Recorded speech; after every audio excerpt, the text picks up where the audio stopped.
My number one competition is me. It's always you versus you. You have to work hard. Everybody in this room knows if it's worth something to you, you got to put in the effort. And I always like to say it's the work we put in when nobody's watching that really matters. You versus you. You got to be the one to get up every morning, be disciplined, put in the consistent daily hard work, because that gains success. Because my old man taught me that, right? Got to work, get your ass in the gym and work. How hard do I work? I work hard. You have a insane schedule. 4 o'clock in the morning, I wake up. 4:30, 4:45, I'm doing some sort of cardio. It's still dark outside. I do this and then I'll have breakfast and then I will go gym for about an hour and then I'll go to set. Like, I'm gonna be the baddest motherfucker walking. You got to be the hardest workers in the room. And don't f the opportunity up. What I have found is that when you take that kind of action, that kind of step of following your gut and your intuition, taking that step, whatever it is, the universe has a funny way of meeting you halfway. Just realize there's more and think more. Think for more. You don't have to be just this. Man, the work ethic, the drive, that hunger to compete, it never goes away. The person I compete with most is just me. It's you versus you. I can trace back my work ethic to, we had a little efficiency apartment in Hawaii, and we were evicted out of there, couldn't pay the rent. The rent was $280 a month.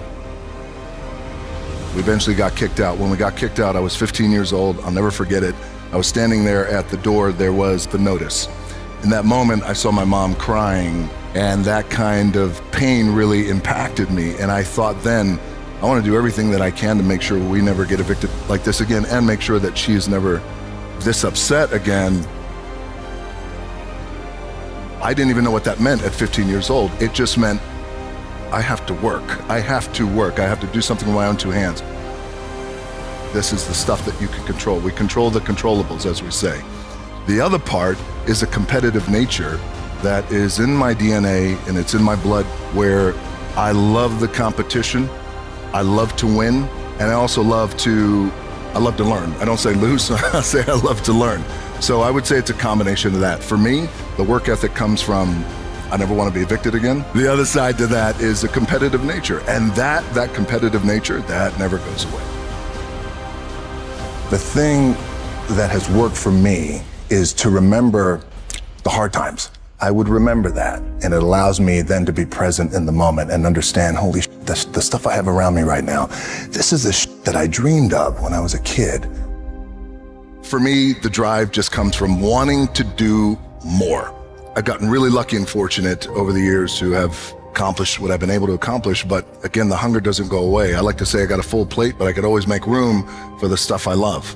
When I wake up in the morning, I have got to be running towards the thing that I want to do and not walking towards it, not, oh, I really don't feel like doing this, or why did I got to be running to it. And I realized that if I'm able to do that, get up in the morning and run to it, then I'm in that place of joy and happiness. It's the grind that we love and sink our teeth into and just fucking go and get after it. Because I've worked hard to get here. Whatever it is that you want to do, you've got to get after it. You got to get after it. There's no substitute for hard work. Hard work always pays. Because a lot of times you go down the road and, you know, there's the phrase, you have to walk by faith and not by sight. A lot of times you walk by faith, not sight nor experience, and you just don't know. When I first started my wrestling career, I got there in the WWE, and I have a meeting with Vince McMahon, and Vince says, okay, he said, what's important to you? And I said, well, what's important to me is learning the business. Even though I grew up in professional wrestling, still so much to learn, and I want to be good. I want to be really good at what I do and put in the time and put in the work. In a way, and I mean this respectfully, I said, I'd like to do it on my own. I don't want to be handed anything or given anything just because my grandfather wrestled for Vince McMahon's dad in the 70s. My dad wrestled for Vince McMahon in the 80s. And I said, I mean that respectfully. I just feel like I want to do it on my own.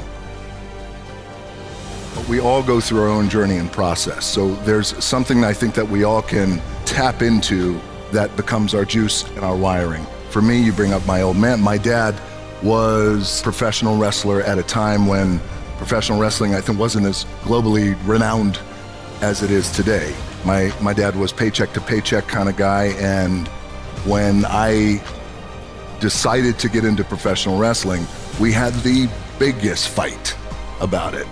And ultimately he said, look, I'm not too sure if you have anything to offer. I mean, it got to that level. Along the road of life, we always have these moments that are seminal moments where somebody, sometimes it's a loved one like my old man, sometimes it's a friend, sometimes it's a boss, sometimes it's a stranger who says, you can't do it, you're not good enough, don't even try, pack your stuff and go home. My back is up against this motherfucker. Every day. It's against this fucking wall. But it's up against this motherfucker because it's what I believe in. And when my back is against this motherfucker, then there's nowhere to go but that way. That's it. Just because it's never been done doesn't mean it can't be done. Get your ass kicked, get back up, and you put the gloves back on and you swing away. When I got to Hollywood, I was coming out of the world of professional wrestling, WWE, and I was really determined, hopefully, to have a career that had longevity, and I was willing to put in the work and commit.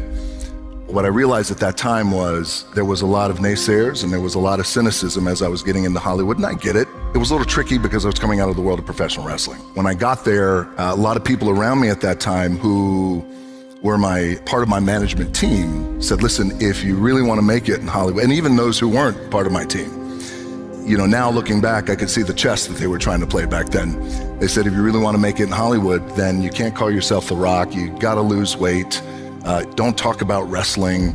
You have to look and walk and talk and act like these guys, and these guys are the biggest stars in the world at that time.